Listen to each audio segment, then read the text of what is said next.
today's webinar on how to score free or low-cost used wheelchairs and other medical equipment. My name is Shannon Coe, and I am the Program Coordinator for the California Foundation for Independent Living Centers. Our co-presenter today is Katie Bullock. She's the AT Coordinator at the Independent Living Resources of Northern California. So we're going to go to the next slide. So, sorry, I guess it's the other side. Wait, Rosemary? Sorry. Okay. There we go. Thank you. Just a quick review for some who are new to the AT assistive technology world. AT is any device, gadget, hardware, or software used by a person with a disability to do things for themselves that might otherwise be difficult or impossible to do because of their disability. Below are some images of AT devices. Left is a dressing stick, and it's low tech. And then we have a scooter, and then on the right we have a computer, and that's considered high tech AT. Okay. So, Katie? Yes. So the question is, to begin this is, what is AT reuse and refurbishment? AT reuse is organizations taking donations of used medical equipment, fix it up, clean it up, and distribute it back to members of the community. But there are some differences in the AT reuse centers. The three main practices of reuse are device refurbishment, device reassignment, and device remanufacturing. And they differ because device refurbishment is similar to reassignment, but in addition, the program restores AT to its original configuration, which may include repairing or replacing parts. This is more common in other states in California. California lacks funding for this to be commonly found at AT use centers. It's just not really funded to, bring them all the way back to configuration. Some centers do have the opportunity to do this to some devices. Now, device reassignment, which is a lot more common, is where an organization accepts devices from donors, stores them until they can be given or sold to new owners.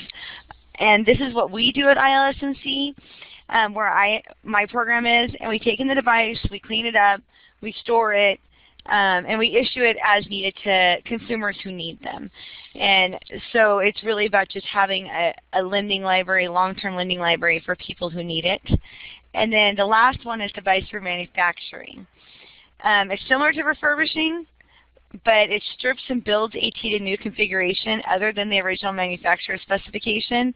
It's not recommended. We can cover that more later in the webinar. And then the next slide is types of reuse items distributed and donated. And there's common and less common items. In our center, we see a lot of wheelchairs, scooters, walkers, magnifiers, stocking aids, commodes, shower chairs, hospital beds. And then those are like commonly donated. Hospital beds, somebody offered me at 1.6 hospital beds. I had to turn them down due to lack of storage, and took a phone number so I could call them if I had a request. But I have 3 already, and there's only so much storage, at least with a small center like ours. Some places, like Convalescent and AIDS Society down in Pasadena, they're giant, so they probably have a lot more access to room. And then there's less common devices like augmentative communication devices, CCTVs, rollators, which is the 4-wheel walker with brakes and seating. Those we get in, but they are less common than the walkers, which we have mass amounts of. Computers, hearing amplification devices, transfer boards, ramps, stair lifts, iPads, or tablets, which all could be needed. I keep, personally at our center, we keep a list of people who need devices and just give them out as they come in for the less common devices. And the common devices, we can usually serve the person within the week. Okay, the next slide speaks of benefits of gently used DME. So individuals are more commonly using used DME because of, we've listed, escalating insurance costs, increasing DME deductibles, greater difficulty in qualifying for AT DME authorizations, especially with Medi-Cal and Medicare. The TARs are just, there's weights, and it's just more difficult for individuals in need. And then also providing free or low-cost refurbishment equipment when funding or insurance coverage is limited. And so not just a reduced DME deductible, but maybe a cap on DME too. Maybe you have a $2,500 cap on what durable medical equipment you can have, and you've already went over that. And now you need a power wheelchair. Where are you going to find it at? Reuse makes AT and DME accessible to a larger population. It saves money for consumers and the state. For short-term need, it's very common for us to request for crutches for a sprained ankle, or if someone's had a knee surgery, maybe you need a wheelchair, then a walker, then crutches. It's a short-term need. They're not wanting to go out and invest in these items. And then it's extremely green and great for the environment. For every device that we are able to use that is used, there's one less device that is just being thrown in the dump, or less that have to be produced. And there's a lot of energy and resources being put into creating devices when we could use what we already have. Shannon, do you want to talk about the tips to evaluate used medical devices? It's very important to have tips to some things to consider when you're evaluating used medical equipment. Oftentimes, when a consumer hears that there's going to be a free device or low-cost device, they just get really excited and they just take anything that the organization has to offer, and that's kind of something we want to make sure that as a consumer, there's some things to think about when you get a free device. So it's very important to know what you're looking for by talking to a medical professional. And so, I know sometimes some people don't have, the insurance to see an OT or PT, but if you do, it's very important that you consult with them first for assessment, because sometimes the type of wheelchair equipment that, will work, that you think may work for you may not work for you. You want one that kind of helps you improve your condition. Sometimes, like the seat cushion, it can cause sores if you don't have the right type of cushion for your needs, or a footrest. You want to make sure your headrest for the power wheelchair is adjusted properly, and just making sure that that it works for your condition of your house and your environment as well. For example, if your bathroom is too small or your house has stairs without an elevator, a power wheelchair may not suit your needs. And so you might want to consider that as well, the environment you live in. I know someone who recently borrowed a wheelchair, and they had a certain footrest that wouldn't let her be able to navigate inside the house. So she was kind of struggling with that. So those are some things to consider. And then, just don't, as I said earlier, don't accept anything that's available at a center. Make sure that it helps with your daily living needs.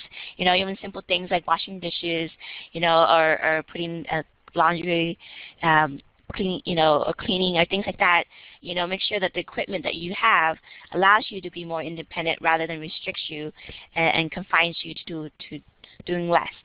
And then most importantly, don't accept devices that have been remanufactured, as Katie mentioned earlier, because they take the equipment and they, sort of modify it in a way that is no longer its original model. And so sometimes there are things that could have happened between when they remanufacture it, and so it can be very dangerous and unsafe for you. And ask the organization about device recall alerts. Sometimes, if a device if there's an issue with the battery or the wheels, sometimes it's dangerous for the consumer to use. So make sure that when you get the device from the organization, you ask them, is there a way for me to, if there's an issue happens, can you contact me and let me know that device has been recalled? And then see what they say. And if not, you can always go Google for recalls before you take it home. Or if you take it home, you can have someone else look at the computer, who has computer access, to check the safety of the device. But these are very important things to look into when you are looking for a used equipment. So some of the safety things to also consider are, depending on how much time you'll be using the equipment, the size of the equipment, the quality, and then the condition of it as well. So some things to think about are, is this item the correct size? Does the item function properly? Can the item be repaired? Is the device clean? Can the item be returned or resold? Thank you, Shannon. Here's the first question we are going to be exploring. Is the item the correct size? So with proper fitting, I put the little button of safety first up there because, safety first is what we're looking at here. Proper fitting, so example, a poor fitting can cause a heavy person to tip over in a small wheelchair. I personally had a situation similar to this where I got an individual who was a little bit on the heavier side, and we issued her a power wheelchair, but she was within the specifications, and I only issue, I don't actually, she talks to her OT and PT, and this was a temporary situation. And so with this one, we issued it to her. It was at the 300-pound mark, but she was a little more petite, and she said she felt wobbly on it, and one of the wheels in the back did crack. And so she had to get a ride for being picked up for a temporary situation, so it didn't even work for her. So, fitting is super important. And there was a case when a child died because of inadequate wheelchair fitting of wheelchair in New Jersey, and that's where it's so important that while we do reuse, we consider the safety first. Also, ask whether it would be possible to have a professional fitting done.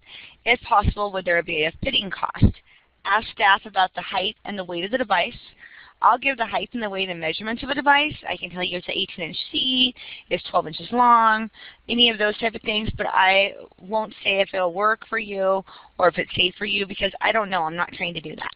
And then I refer to an OT or PT. I explain they need to go back and speak to their own OT or PT for the actual need. I have the device, but I can't tell them what they need because I'm just not trained. Also ask staff how to operate the equipment safely. And there's a lot of devices that I can explain later how to use a walker or a wheelchair, that type of thing. But there's devices I wouldn't feel comfortable with too, like a stair lift. I wouldn't know how to do that. And so I just refer them to, a OT, PT, maybe a DME vendor, any of those type of things, who they're already working with to find a professional, maybe the manufacturer. Okay, the next question is exploring, does the item function properly? So make sure you ask for the appropriate use of technology. Is it apparent when walkers function properly? However, devices such as oxygen concentrators may not be calibrated correctly. Make sure the item can be tested for accuracy. The device showing was placed inside of our PowerPoint because it was something I also issued out and I no longer take in because they can't be calibrated or fixed properly to function for your own safety according to the consumer that returned one to me. They tried, they called around, no vendors would service it for her because they said that it's the same price as just getting it, she needed to get it fixed for her and it was going to be like $30 a month and there's just no way around it. So make sure that it's an item that can go through use and it will function for you. The next question is, can the item be repaired? Identify replacement parts that may be available online or call a repair shop. We have listed a couple things. The free wheelchair, obviously needs a lot of repairs. They're really worth fixing. Walker wheels, which are a pretty easy fix if there's a little chunk in it.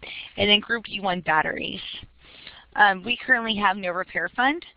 So example, and here, batteries for power wheelchair might be an older model or unique for which replacement batteries are not available. That's possible, but with us, with not having a repair fund at ILS&C and many other reuse agencies, I can take an item and I have it looked over by a professional, and then they just tell me generally what it needs, and then I can forward that on to a consumer who may need it. So they're getting a wheelchair that's in good condition, but it may just need like Group E1 batteries, and so they're going to have to purchase those on their own. And now over to the next question that you need to ask. Shannon? Yes, I remember to turn on my mic now. Thanks, Katie. So another question to ask, is the device clean? Make sure the device has been cleaned or sterilized because any unsanitized equipment can be a health risk. So ask the organization, how do they clean the equipment? Some organizations use hub scrubs, which is a picture on the right side. It looks like a washing machine. It's like a really big washing machine for medical equipment to clean manual wheelchairs, commodes, and things like that, just to make sure that it's sterilized. Or in some organizations who are a little, not as big, sometimes use a very basic bleach to clean the devices. Just, some bleach and then wipe it down. So you might want to ask them, how do you clean your equipment? So for you to feel safe, like that the equipment indeed has been cleaned.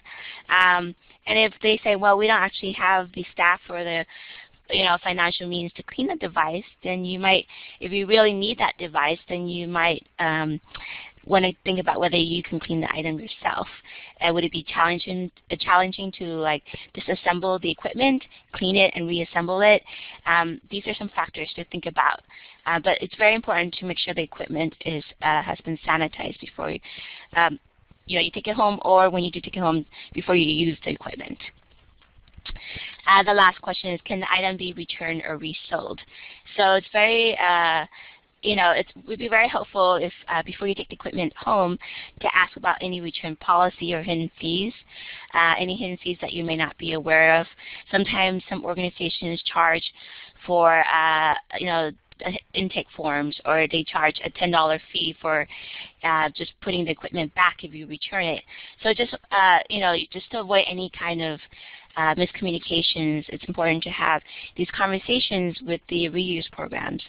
And if the item doesn't work out and it's not returnable, is it possible to resell it or donate the device and give it back to the community? So those are some things to have a discussion with when you talk to the reuse programs. So now I'm going to talk about how to find or donate gently used devices. So we have a California AT Reuse Coalition website. It's a website for the coalition, and it lists a list of all the different reuse programs in California. It's very easy to use. It's the front page, and it says, find a device button, and then there's a donate a device button. So you just go to there, and it kind of it's pretty easy to use. But if you guys have any issues or have questions, you can always call me and Katie later on. And then the AT Network Reuse Program is also linked to the AT Network website, and then you pretty much in the Find It Now, the tab right there. I hope you see it. And then you see reuse programs there. That's a list of all the reuse programs in California. It's broken down in Central California, Northern California, San Francisco Bay Area, and Southern California. So depending on where you live or where your agency is, you can look it up based on the area and find out a list of the reuse centers with their name of the reuse program, their contact information, and their website. And it's the type of services they offer in terms of the type of equipment that they give out for free. So as I'm scrolling down, you can see there's a long list of reuse programs that you can call them directly and ask what kind of, if they have a certain device available at their center. And then another way to find a reuse device is go to the AT Exchange. And then what you do is you go click on items. Then you go to classifications, right? You say, I need, let's say, a transfer board. So for example, I need a transfer board. So I go to daily living, right? And then I go to all transaction types. I go to free. Okay. Hope all of you guys can see this. And then there's 51 free daily living equipment that are being given out, right? And then it has like, something, you see a commode, you see a bed handle, you see blood pressure monitor, you see more commodes, and you see majority are commodes that you see for daily living.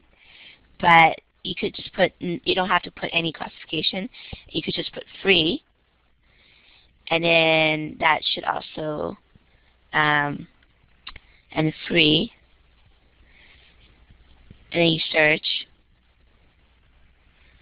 And that should also show up a list of other types of free equipment, like a ramp, a keyboard.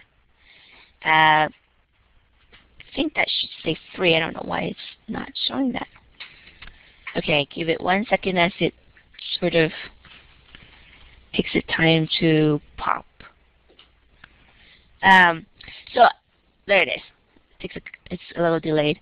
So you can see there's a leg cane, or you can see a four-wheel walker. You can see crutches being listed. You could see, also more commodes. You also see a bath chair, bed lifts, and those are type of equipment that you can see for free. It's about $209. And for example, if you want to know where is the one nearest you, you can go to sorting out. You can go to A to Z, and that will list, like Berkeley is one of them. It alphabetizes the nearest area. If you want to know exactly where there's one closest to you, you could look through distance from zip code. Hopefully you guys can see that. However, to do the distance from zip code, you need to set an account for yourself in order to find the contact information of the organization or make any transactions for exchange. And all you need is an email address to set up the account. You can, if you don't set up the account, you can basically browse the AT Exchange, but you really can't get the equipment until you set up an account with the AT network. And sometimes the inventory is not updated, so we encourage you to check back for new inventory or call the reuse programs directly to see if they have something that they just got recently. There's a manual wheelchair. I've seen other places that, I know that earlier I was looking at it, there was like a power wheelchair also listed. And another way to do it is sale. If you go to sale, the sale button, if you just give it 1 second, it's a little slow today. Shannon? Oh, yes. I just wanted to point out that, and don't just look under daily living, like the particular item I put in the wrong area. Probably I put it under ambulatory devices, under medical equipment.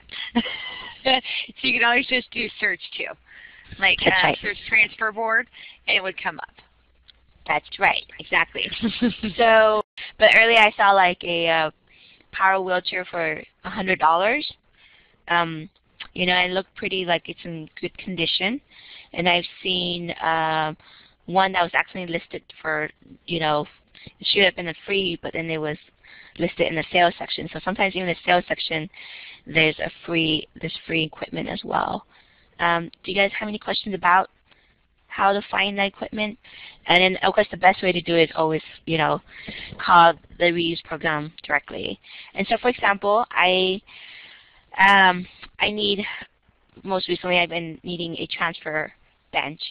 So I went to the AT Exchange and I looked it up, transfer bench to see where I can get one for free. And I found that Katie's organization has a free transfer bench. And so I'm going to we're going to talk about how the process works. Here we go. So we're going to do a bit of, how does a reuse process work? We can do a bit of a role play, just kind of give you guys an example. So I'm searching for a free transfer board. And I call up, Katie's organization, and I say, Katie, I need a transfer board. What do I need to do to get that free transfer board? And I'm going to say, Shannon, first, so you saw that we had the transfer board on the Exchange website, the AT Exchange website? And yes, so you, I did. So once you put in a request, then I would call you back because I tell you to go put in the request or walk you through it on the phone. And once we get that process, I'll print the paperwork up along with our actual intake form, because anybody we serve needs to be a consumer independent living services in Northern California. And so I would print the form up because I might walk you through first creating an account. I've done that before. And walk you through the request form, then print that form up along with the intake packet I have here at Independent Living Services in Northern California, which was mailed along with the PowerPoint and Rosemary will be sharing. And so that form, it has, let me explain that first, because I would fax this to you or mail it to you, and once you got it back to me, I can send you the transfer bench. But I do require anybody to be a consumer here. So the first page talks about consumer information, and it's how do you hear about ILSNC, your name, address, social security number, all those types of things. Income to make sure you know what you need. Kind of mailing list, living arrangements. It talks about, you know, your nationality, your disability, all of that, and then it goes into saying that you've been given copies of the following documents, and you understand the philosophy, purpose, and goals of ILSNC, descriptions of services provided by us, policy and human rights, dignity of persons served, responsibility of consumers, and ILSNC appeals process for consumers, and that you believe you can benefit from services from ILSNC, and you've given the opportunity to register to vote, and whether or not we wrote a IWILP plan, basically an independent living plan. And all of that, I make sure I actually have a packet of paperwork. I explain it on the phone or in person, pending on the process. I do smaller devices through the mail. Larger devices, they need to come in, or I could do a delivery if it's absolutely needed. Because we do oversee 8 counties, but to do deliveries, they have to be in our counties. I can't just deliver to Sacramento. So then the next page has the Independent Living Services in Northern California consent form. And the consent form is, as you see, it's our general consent form. And like most agencies, we're always a work in progress. And it's kind of more done for housing. And so since Shannon doesn't live in our area, I don't need to speak with any of these other agencies. And so I put for reporting only on it. And we rate those for a year. If you look down, the consent is valid from 11/1, 2012 to 2013. Then the next form is the plan for increasing independence. Generally, these are typed up, but I just center one generic one to begin with. And I sometimes, if you're out on the field, this is what happens anyways, because you're sitting down having a discussion. You know they need a hospital bed, but what is their goal? Is their goal just to receive it, or in Shannon's case, just to obtain a transfer bench? Her part would be to use the transfer board and return it if no longer needed and in great condition. We don't have a repair fund at Independent Living Services, so if it's not in good condition or if she needs it at all, we don't want it back. Because we probably can't fix it. We'll take it back because we did a long-term loan on it. Our part is to issue the transfer board. Now, if there was more needs, like let's say the hospital bed, I'm dropping off the hospital bed, but the consumer needs additional services, that might be written up in this area, like to obtain a hospital bed, to utilize the hospital, to learn how to use the hospital bed, any of those type of things, it would be reworded. Our consumers make our goals. It's whatever they want them to be. So it might be she wants a hospital bed, but she wants to have a position in one side of her house, and she needs assistance in finding that. I would help her with that, or him. And there's other goals in the same form, again, because this is just our generic form. Then there's a consumer goal report. And it says the goal, usually I put a start date, an end date, completion date, notes and outcome. I have this partially filled out. It's to use transfer board and return if no longer needed, and in great condition, the same thing, to issue transfer board written on here. There's a place to sign a date. Then there's a disclaimer saying you acknowledge that we provide you transfer board. You agree that we don't have any type of warranty. This is an as-is piece of equipment. It's been donated. We've cleaned it up. We're giving it back out. You need to rely on your own medical professional resources, that we have no judgment without warranty. Basically, this is given out so that you understand it too, that we're not doing any costly repairs or claims, that we're held harmless for anything to arise of the safety of the goods, because this is just donated. We're just passing it forward. We're a small nonprofit, not like we're making money. And this is the equipment loan agreement that ILSNC has had for, I don't know, I think 20 years, and might have been done before that or after that, but it's, we've done this for a long time, and it's to give ILSNC deposit an amount of $0 and handling maintenance of $0.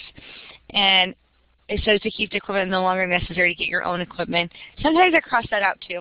I just forgot on this one, because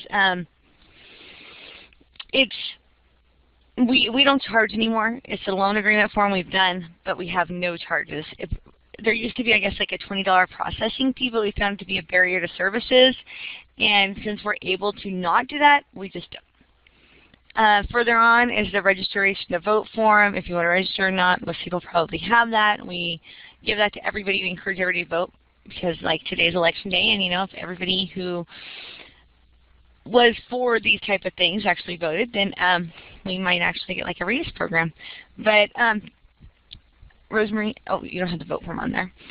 And so that is it. That is an intake. So, Shannon, once you fill that all out, and I got it explained to you, you could fax it back to me. I'm going to need the originals eventually sent back to me. Or you could fax it right in blue and then fax it back. That way I have it in color so that I know it's real signatures, and I put it in a file. People sometimes ponder about their Social Security number. All of that is basically, it goes inside of these cabinets that are locked inside of our locked office, and they're kept for 10 years. And, you know, at some point we get audited and they're pulled up. Otherwise, they're just kept in there. And if you need other services or other equipment, I always encourage everybody to call me again, and because our goal is just to serve as many people as needed. Shannon, do you have any questions about the process? Wow, so the form that you just showed me, I see that there's an income. Do I need to, like, if I don't have any money or I don't work, is that going to be a barrier to me getting the transfer board?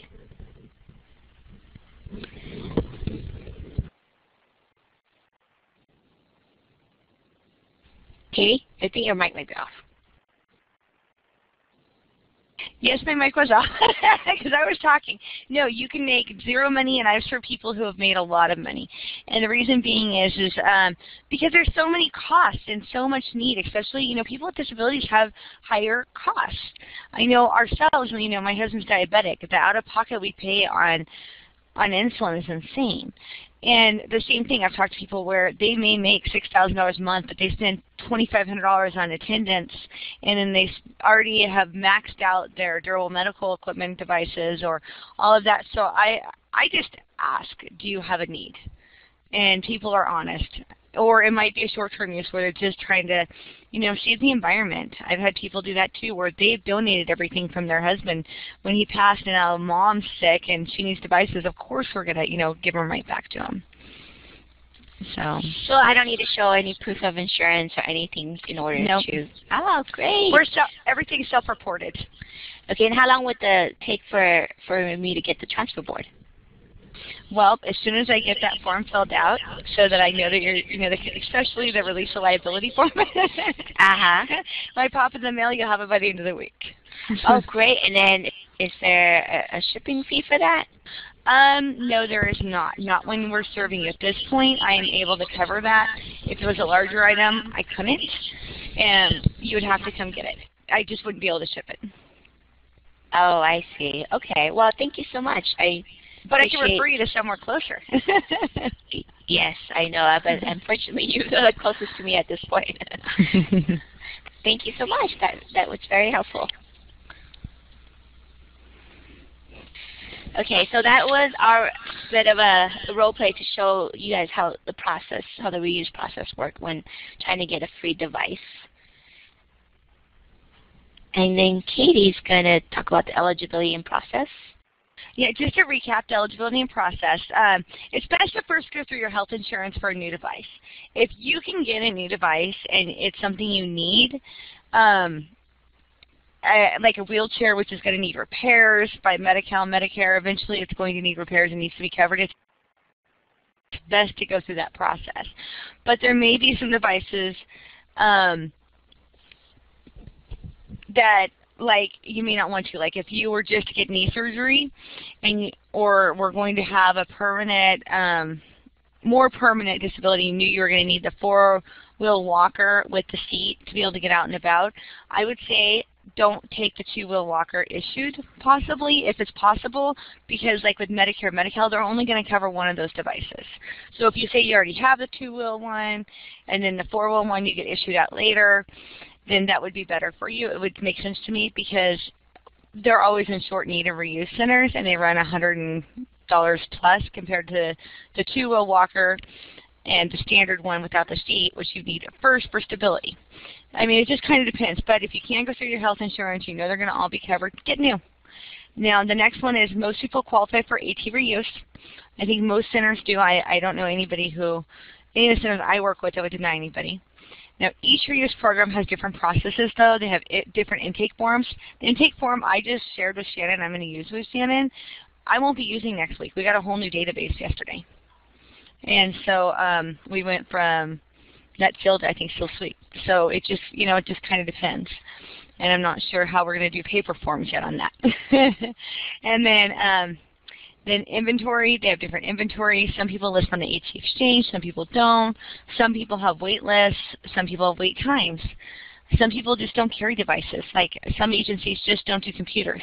If I were to get a computer or a laptop in, fantastic. I'd be happy to give it back out. I'll put you on a wait list. Have I ever got one donated? No, I haven't. Delivery or pick up a device. That's another thing that just pending the agency. I know that I'm one of the few that can offer the delivery. And at this point, since it is just me, I have to know that there's going to be somebody helping me unload like a hospital bed or something. And because there is such a need, and I'm just trying to stay on top of consumers being just me and my part-time assistant, then I encourage pickup, and I think a lot of agencies do that. They encourage pickup even if they offer delivery. Okay, and the next slide, or does anybody have any questions for Shannon or me? Here is a question. I actually, as I'm taking this conference, I am also on the phone with a lady because Steve from San Mateo found a hospital bed for one of my clients who has been waiting for like a year. And this is like an amazing opportunity. But this lady is with SSI. She has zero money. And Steve told me, like, the only thing is that she needs to, find a transportation, which totally makes sense. But, like if she goes to Craigslist, let's say she can find someone that might charge $80. She has no, she told me, Alicia, I don't even have that money to eat. So is this something that happens often, and how do you solve this problem?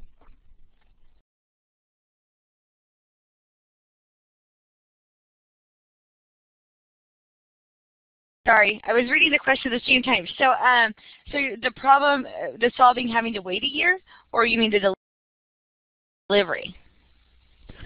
The problem is that people who have no money have no money to pay transportation. So, it's like this lady gets whatever, let's say $800 a month, and really she has like $2 left in her budget every month. Okay, then I would probably do the same thing you would do, honestly. And I think most of us have this issue at this point. And I know that the reason I'm part of the California Assistive Technology Reuse Coalition is for this reason, because I see so many issues not being covered. And if ILS&C didn't let me do deliveries, like to a gentleman who was stranded up in rural areas, they just wouldn't get them. I mean, when there's no way, they live 2 hours from our office with a storage unit, and they have nobody to get up there.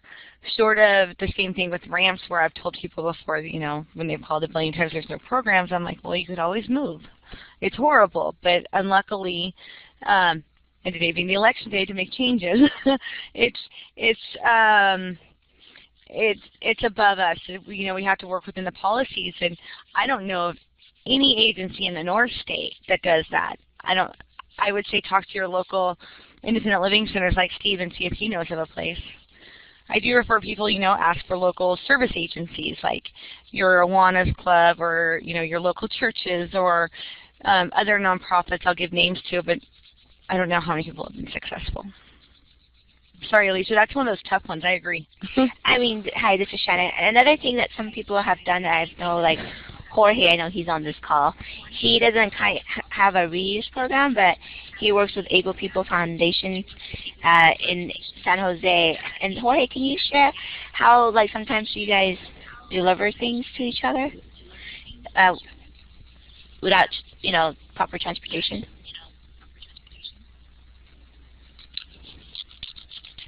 If Jorge has a mic.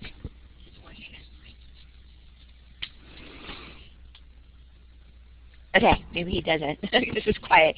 So I know in the past what happens is if one independent living center, for example, has an equipment and they're going to be, like say there's a meeting or something, a regional in-person meeting, they sometimes take the equipment to the meetings, and then like the other independent living center closest to the consumer gets that item, and then the consumer can come to the independent living center and hopefully either pick it up or find some way to. At least it's a lot closer than driving, 100 miles or something to get the equipment. But I know there's been a lot of exchanges between the different reuse program centers and the different independent living centers to at least make it as close, bring the equipment as close to the consumer as possible. That is true. In fact, we've met at like 18 meetings that are quarterly and swapped items. It's pretty neat. Okay, there's also a question from Arita. Arita, did I say that right? It says, my son is in a wheelchair and I've tried to get a stroller for emergency purposes, and because my car is not accessible, but have been denied because both our health insurance, Medi-Cal, and CCF have said that the wheelchair keeps him in a better posture and they can't fund both items. The question is, would this be someone to refer to families like myself? I would say call your local reuse center, because I know personally I had one that was offered to be donated about 2 months ago, and I said that if you couldn't find a better place, that I would take it, but I'd never had a request for one. And so that, or try your local regional center to see if somebody is donating one, because it was a social worker from the regional center who said that somebody had been upgraded to a different stroller, and so that there was an extra one available. Maybe they can put you on a list too. Those would be my suggestions. I know there's some other reuse programs here, reuse program centers. So if you guys have other suggestions, you can also provide some input.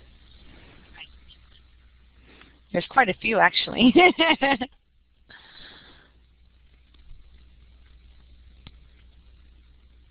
Oh, Ari just says, okay, I knew part of the answer. I was hoping there would be another avenue.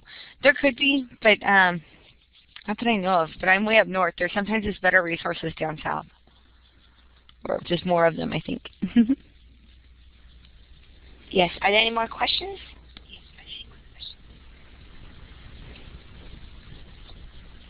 Okay.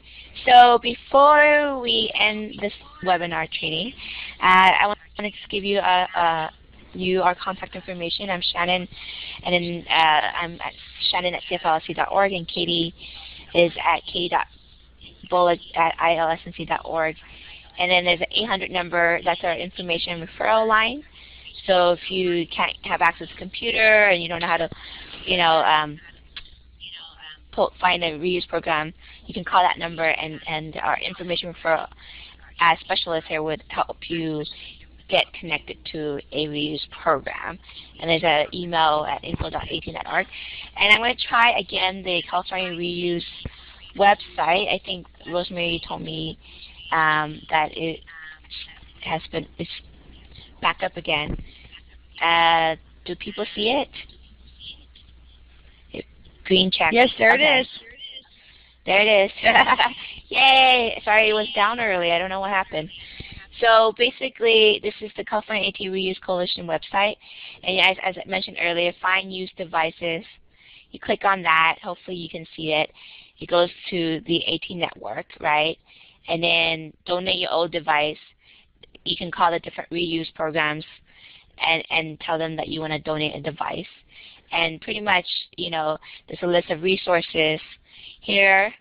And then there's, if you want to learn about what is more AT reuse and DME and how that works and stuff like that, you can definitely go. But it's just pretty much very simple. It's very connected to the AT network. But the coalition is trying to fill in the gap for things like transportation issues and other things so that we can expand reuse in California, because it's very much needed. Thank you. Yeah, thank you everybody for coming.